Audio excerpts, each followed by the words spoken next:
สบายดีFC อบต้นหยาดยุ่มอ่าภายในและต่างประเทศพิเศษก็เป็นชาวบ้านนาโมทุกท่านพวกเราอบต้นหยาดยุ่มพ่อแม่ประชาชนชาวบ้านนาโมทุกท่านที่ว่ามือนี้ก็ที่ว่าเป็นมือที่ว่าแกะแบบเนาะนี่พื้นท่านโคงหางวัดบ้านนาโมของพวกเฮานี่จังสันก็ที่ว่าหอดขั้นต้นนี่ที่ว่าแกะแบบเด้อเงินคำสมบัติที่ว่าบรรดาแขกบรรดาทานสุกอยู่สนับสนุนสมทบทุนก่อสร้างนี่ได้มาเป็นแบบนี้แล้วขอบคุณในนามข้าพเจ้าสมพรตั้งน้ำและการปกครองบ้านก็ขอบคุณมันยัง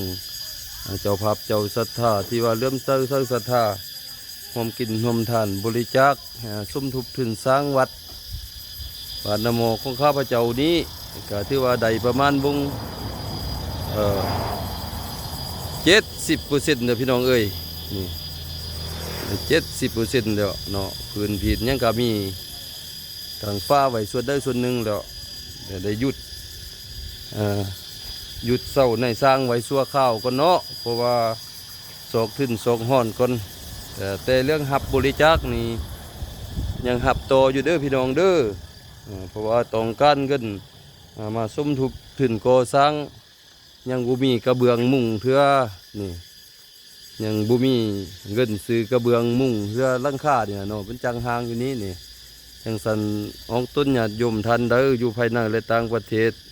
พิเศษกับชาวบ้านนาโมผู้ที่ออกบ้านออกเมืองไปอยู่ต่างเมืองต่างแข้งต่างประเทศมีจิตใจเริ่มใส่ศรัทธากะสมทบทุนช่วยข้าพเจ้าเพื่อสมทบทุนสร้างวัดเงินผ่านมานี้ก็ที่ว่าเงินสมทบทุนสร้างก็ที่ว่าใดปูนใดทรายใดเหล็กเนาะมาซื้อใส่วัดนี่ก็เป็นเงินของเอาต้นหยาดยมชาวบ้านนาโมบ้านไก่ซิดมิตรไก่เคียงพ่อแม่ประชาชนพ่อค้าชาวค่ายนักธุรกิจต่างเมืองต่างแข้งต่างบ้านที่ว่าสมทบทุนในครั้งนี้ก็ข้าพเจ้าในนามอำนาจกับปกครองบ้านก็ขอบเจ้ามันยังเจ้าภาพเจ้าศรัทธาที่ว่าช่วยเหลือเกื้อกูลสมทบทุนสร้างวัดในครั้งนี้แล้วก็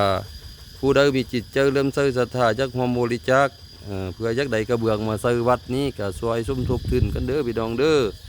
ผู้ละเล็กละหน่อย10,000 20,000ก็บ่เป็นยังเนาะพี่น้องเนาะไล่เงินไล่ใดไล่ไม้ไล่ต่ำไล่เงินเฮ็ดเงินใดไล่ไม้เฮ็ดเงินงามดินี่คัดขึ้นกระเบื้องนี่มุ่งอยู่นี้ต้องการกระเบื้องอยู่830 แผ่นพี่น้องเอ้ยกระเบื้อง830 แผ่นตกเป็นเงินกระทึกอยู่ถึงเหล็กถึงข้อถึงยั่งทุกสิ่งทุกอย่างกระทึกอยู่52 ล้านป้ายเนาะจังสันเงินบริจาคใดอยู่นี้ก็ยังเหลือเงินอยู่นำข้าพเจ้านี้3 ล้านกีบนี่จังสันบกเราเก่า10มันยังพ่อแม่ประชาชนให้หำหูหับสาบเนาะอันเงินสิว่าหวมบริจาคข้างนอกเนาะนี่เนาะยังเหลือเงินอยู่นี้3 ล้านกีบเพื่อเฮายักใดกระเบื้องมามุ่งนี้จังสันก็อยากห้องถึงพ่อแม่ประชาชนพ่อขาสาวค่ายนักธุรกิจผู้ใดมีจิตเจอเริ่มเสื่อศรัทธาร่วมกินร่วมทานก็เฮียนเสื่อหน่อยเด้อเฮ็ดได้เฮาที่ใดวัดงามก็ออกซอยกันเนาะพี่น้องเนาะคือเพิ่นว่าเนี่ยสามัคคีกันไหวคือข้าวเหนียวนึ่งใหม่อย่าได้เพแตกน้ำคือนำทึกข้าวเหนียวสามัคคีกันไหวคือฟุ้นเส้นหาตกลงมาจากฝักฝาห่มห้องอยู่ในน่องนี่ก็ข้าพเจ้าก็ขอขอบคุณมนาบะแขกวัดทานทุกทานที่ร่วมกินร่วมทานขอให้